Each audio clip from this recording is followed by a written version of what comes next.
নমস্কাৰ বন্ধুসকল, মই হিৰেণ। আজি আপোনালোকক এই ভিডিঅ'টোৰ জৰিয়তে এই 2024 বৰ্ষৰ আগষ্ট মাহটোত এই দুই ৰাশি ব্যক্তিয়ে কেনেদৰে ফলাফল লাভ কৰিব তাৰে সম্পূৰ্ণ তথ্য আপোনালোকক এই ভিডিঅ'টোৰ জৰিয়তে আগবঢ়াইছোঁ। প্ৰথমে মোৰ চেনেলটো আপোনালোকে ছাবস্ক্ৰাইব কৰি ল'ব, যাতে মোৰ পিছৰ ভিডিঅ'বিলাক আপোনালোকে সহজে লাভ কৰিব পাৰে। লগতে মোৰ ভিডিঅ' যদি ভাল লাগে তেন্তে লাইক আৰু শ্বেয়াৰ কৰিব, কমেণ্ট কৰি আপোনালোকৰ মনৰ ভাৱ প্ৰকাশ কৰিব।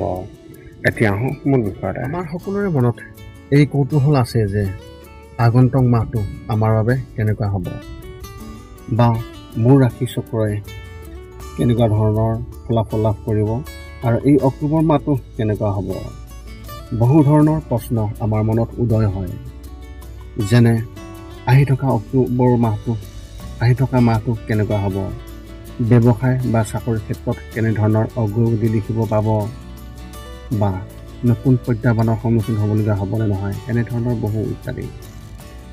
ৰাশিফলৰ ওপৰত ভিত্তি কৰি গ্ৰহ আৰু নক্ষত্ৰমণ্ডলৰ প্ৰভাৱ আৰু গতিবিধি বিবেচনা কৰি এই 2024 বৰ্ষৰ অক্টোবৰ মাহৰ আপোনালোকৰ মাহেকীয়া ৰাশিফলৰ সঠিক মূল্যায়ন কৰা হৈছে, যাতে আপুনি সেই অনুসৰি প্ৰস্তুতি চলাব পাৰে।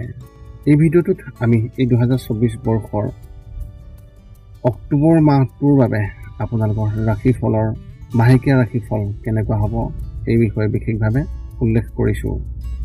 ইয়াত আপোনালোকৰ পৰিয়াল, বিত্ত, কেৰিয়াৰ, শিক্ষা, প্ৰেম আৰু স্বাস্থ্যৰ বিভিন্ন তথ্য 2024 বৰ্ষৰ অক্টোবৰ মাহত ৰাশিফলৰ সম্পূৰ্ণ তথ্য ইয়াত উল্লেখ কৰা হৈছে।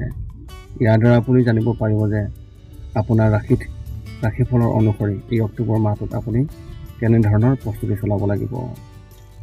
ইয়াত দিয়া হৈছে আপোনালোকৰ ৰাশিফলত এই অক্টোবৰ মাহটোত কেনেধৰণে আপোনালোকে পঢ়া শুনা কৰিব পাৰিব আৰু কেনেধৰণৰ শিক্ষা লাভ কৰিব পাৰিব। আপোনালোকে এই ভিডিঅ'টো ভালকৈ চাওক আৰু সেই অনুসৰি আপোনালোকে প্ৰস্তুতি চলাওক। কিন্তু আপোনালোকক এইটো জনাই দিয়া হৈছে যে ইয়াত দিয়া ৰাশিফলৰ এই অক্টোবৰ মাহৰ যি বৰ্ণন, ইয়াত কোনো নিৰ্দিষ্ট ব্যক্তিক উল্লেখ কৰি ইয়াত বিশেষভাৱে কোৱা হোৱা নাই। ইয়াতে সকলো ব্যক্তিৰ হৈ ইয়াৰ যি তথ্য লাভ কৰিব সকলো কাৰণে ইয়াত উল্লেখ কৰা হৈছে। গতিকে এইদৰে আপুনি আপোনাৰ জীৱনৰ ঘটিব পৰা সকলো কথা তথ্য সংগ্ৰহ কৰিব। গতিকে পলম নকৰি আমি এতিয়া আগবাঢ়োঁ এই 2024 বৰ্ষৰ অক্টোবৰ মাহটোত মাহেকীয়া ৰাশিফলৰ সম্পূৰ্ণ বৰ্ণন। সৰ্বপ্ৰথম পাৰিবাৰিক জীৱনৰ ক্ষেত্ৰত এনেধৰণৰ। এই মাহত মংগল গ্ৰহ আপোনাৰ পৰিয়ালৰ ওপৰত গধুৰ হৈ পৰিব, আৰু পৰিয়ালৰ যিকোনো সদস্যৰ ওপৰত কিছু দুৰ্যোগ আহিব পাৰে। যিকোনো ধৰণৰ ভ্ৰমণ পৰিহাৰ কৰক আৰু পৰিয়ালৰ সদস্যৰ স্বাস্থ্যৰ বিশেষ যত্ন লওক। যদি ঘৰত ইতিমধ্যে কোনো লোকৰ কোনো গুৰুতৰ অসুখ আছে তেন্তে চিকিৎসকৰ সৈতে যোগাযোগত থাকক। মাহৰ শেষত পৰিয়ালটো নতুন সুখ আহিব পাৰে, যিয়ে সকলোৰে মন সুখী কৰি ৰাখিব। আপুনি আপোনাৰ ভাই ভনীসকলৰ পৰা সম্পূৰ্ণ সমৰ্থন পাব, যিয়ে আপোনাৰ কামত সহায় কৰিব বুলি প্ৰমাণিত হ'ব। ব্যৱসায় আৰু চাকৰিৰ ক্ষেত্ৰত এনেধৰণৰ। যদি আপুনি কাম কৰি আছে তেন্তে এই মাহত আপোনাৰ কামৰ বোজা কম হ'ব। গতিকে আপুনি আন কামত সময় উৎসৰ্গা কৰিব পাৰিব। এই মাহত আপুনি নিজৰ ব্যৱসায় বা নতুন কিবা এটা আৰম্ভ কৰাৰ কথা ভাবিব পাৰে। যদি আপুনি এজন ব্যৱসায়ী হয় তেন্তে এই মাহটো আপোনাৰ বাবে ভাল হ'ব। আপুনি আপোনাৰ পৰিয়ালৰ সদস্যৰ পৰা সম্পূৰ্ণ সমৰ্থন পাব, যিয়ে আপোনাৰ অগ্ৰগতিত সহায় কৰিব। চৰকাৰী বিষয়াসকলেও এই মাহত ভ্ৰমণলৈ যাবলগীয়া হ'ব পাৰে। বাটত বহুতো প্ৰত্যাহ্বান আহিব পাৰে, যিয়ে আপোনাক মানসিক চাপ পেলাব পাৰে। কোনো সদস্যই আপোনাৰ ওপৰত আধিপত্য বিস্তাৰ কৰিবলৈ নিদিব আৰু সাহসেৰে মুখামুখি হ'ব। শিক্ষা আৰু কেৰিয়াৰ ক্ষেত্ৰত এনেধৰণৰ। এই মাহটো আপোনাৰ বাবে শুভ আৰু কম পৰিশ্ৰমেৰে সফলতাৰ লক্ষণ দেখা পাব। উচ্চ শিক্ষা গ্ৰহণ কৰা ছাত্ৰ ছাত্ৰীসকলে নিজৰ প্ৰতি আশাবাদী হ'ব আৰু তেওঁলোকৰ পঢ়াৰ পৰা পৃথক ক্ষেত্ৰত কাম কৰিবলৈ আগ্ৰহ প্ৰকাশ কৰিব। যদি আপুনি স্কুলত আছে তেন্তে আপোনাক এজন বয়োজ্যেষ্ঠৰ দ্বাৰা বিশেষভাৱে পৰিচালিত হ'ব। প্ৰতিযোগিতামূলক পৰীক্ষাৰ বাবে প্ৰস্তুতি চলোৱা ছাত্ৰ ছাত্ৰীসকলে হয়তো নিজৰ বাবে কিবা এটা কাম কৰাৰ কথা ভাবিব পাৰে, যাৰ বাবে তেওঁলোকক কিছু টকাৰ প্ৰয়োজন হ'ব। এতিয়া প্ৰেমৰ ক্ষেত্ৰত এই মাহটো আপোনাৰ প্ৰেম জীৱনৰ বাবে অনুকূল। যদি আপুনি কাৰোবাৰ লগত প্ৰেমৰ সম্পৰ্কত আছে তেন্তে এই মাহত আপোনাৰ পৰিয়ালক এই কথা কওক, যাৰ ফলত আপোনাৰ ইতিবাচক ফলাফল পোৱা যাব। যিসকল বিবাহিত লোক তেওঁলোকৰ সম্পৰ্ক আন্তৰিক হৈ পৰিব আৰু কিছুমান বিষয়ত তেওঁলোকৰ মাজত পাৰস্পৰিক সম্পৰ্ক অধিক শক্তিশালী হ'ব। যদি ক'ৰবাত আপোনাৰ বিয়াৰ কথা চলি আছে তেন্তে এই মাহত আপুনি তাৰ পৰা এটা ভাল লক্ষণ পাব, যিয়ে কামবোৰ আগুৱাই নিব। যিকোনো ধৰণৰ অতিৰিক্ততা পৰিহাৰ কৰক আৰু আচৰণত সংযম বজাই ৰাখক। স্বাস্থ্যৰ ক্ষেত্ৰত এনেধৰণৰ মাহৰ আৰম্ভণি আপোনাৰ খুবেই ভাল যদিও তৃতীয় সপ্তাহত আপুনি স্বাস্থ্য সম্পৰ্কীয় কিছু সমস্যাত সন্মুখীন হ'বলগীয়া হ'ব পাৰে, যাৰ বাবে অসুস্থ হোৱাৰ সম্ভাৱনা থাকিব। যদি ইতিমধ্যে আপোনাৰ কিবা সমস্যা হৈ আছে তেন্তে স্বাস্থ্যৰ বিশেষ যত্ন লওক আৰু সময়ে সময়ে নিজক পৰীক্ষা কৰি থাকক। যদি আপুনি আগতে পাথৰ আদিৰ সমস্যাৰ দৰে সমস্যাৰ সন্মুখীন হৈ আছে তেন্তে এইটোৱেও আপোনাক এই মাহত আমনি কৰিব পাৰে। পাথৰৰ ফলত হোৱা অতি তীব্ৰ বিষ হঠাতে উদ্ভৱ হ'ব পাৰে, যাৰ ফলত মনত অস্থিৰতা আহিব পাৰে। আপোনাৰ এই মাহত শুভ সংখ্যা হিচাপে 7 আৰু শুভ ৰং হিচাপে আপুনি এই মাহত কেশৰ ৰং ব্যৱহাৰ কৰিব পাৰে। আপোনালোকক ইয়াত এটা বিশেষ টিপছ দিবলৈ আগবাঢ়িছোঁ। এই টিপছটো হৈছে, যদি আপুনি কাৰোবাৰ লগত কেতিয়াবা প্ৰেমৰ সম্পৰ্কত আছে আৰু এতিয়ালৈকে বিয়া হোৱা নাই আৰু আপুনি বিয়া হ'ব বিচাৰিছে তেন্তে আপুনি আপোনাৰ ঘৰত এই কথাটো জনাওক। সকলোকে কোৱাৰ আগতে এই কথা প্ৰথমে আপুনি যিজন ব্যক্তিৰ ওচৰত আছে তেওঁ কওক। ইয়াৰ দ্বাৰা আপোনাৰ বহু সাহস হ'ব আৰু বিষয়টো সহজে সমাধান হ'ব। ৰাশি ব্যক্তি 2024 বৰ্ষৰ অক্টোবৰ মাহটোত মাহেকীয়া ৰাশিফলৰ সম্পূৰ্ণ বৰ্ণন। সৰ্বপ্ৰথম পাৰিবাৰিক জীৱনৰ ক্ষেত্ৰত এনেধৰণৰ, যদি আপোনাৰ মনত কিবা সন্দেহ থাকে তেন্তে এই মাহতে আপোনাৰ পৰিয়ালৰ সদস্যসকলৰ লগত শ্বেয়াৰ কৰক, যাতে ইয়াৰ সমাধান সোনকালে ওলাই যায়।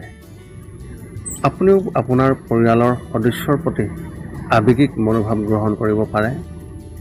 আপুনি আপোনাৰ পিতৃ মাতৃৰ পৰা সম্পূৰ্ণৰূপে সমৰ্থন পাব আৰু তেওঁলোকেও আপোনাৰ বাবে বিশেষ কিবা এটা কৰিবলৈ চেষ্টা কৰিব। মাহৰ তৃতীয় সপ্তাহত আপোনাৰ ককা আইতাৰ স্বাস্থ্যৰ অৱনতি ঘটিব পাৰে, সেইবাবে এওঁলোকৰ বিশেষ যত্ন লওক আৰু যিকোনো ধৰণৰ ভ্ৰমণৰ পৰা আঁতৰি থাকক। লগতে ঘৰত বনোৱা পুষ্টিকৰ খাদ্যহে আপুনি গ্ৰহণ কৰিব। ব্যৱসায় আৰু চাকৰিৰ ক্ষেত্ৰত এনেধৰণৰ, যদি আপুনি আপোনাৰ ধন ভূমি সম্পৰ্কীয় ক্ষেত্ৰত বিনিয়োগ কৰিছে তেন্তে এই মাহত ইয়াত লাভ পোৱাৰ লক্ষণ দেখা গৈছে। ৰাজনীতিৰ ক্ষেত্ৰখনৰ সৈতে জড়িত ব্যক্তিসকলে হয়তো নিজৰ বাবে নতুন সুযোগ পাব পাৰে। ব্যৱসায়ত আপোনাৰ নতুন চুক্তি হ'ব, কিন্তু যিকোনো আৰ্থিক সিদ্ধান্ত লোৱাৰ আগতে আপোনাৰ বয়োজ্যেষ্ঠসকলৰ পৰা পৰামৰ্শ লওক। কাম কৰা ব্যক্তিসকলে তেওঁলোকৰ কামৰ সমস্যাৰ সন্মুখীন হ'বলগীয়া হ'ব পাৰে আৰু আপোনাৰ সহকৰ্মীৰ সৈতেও আপোনাৰ কাজিয়া হ'ব পাৰে।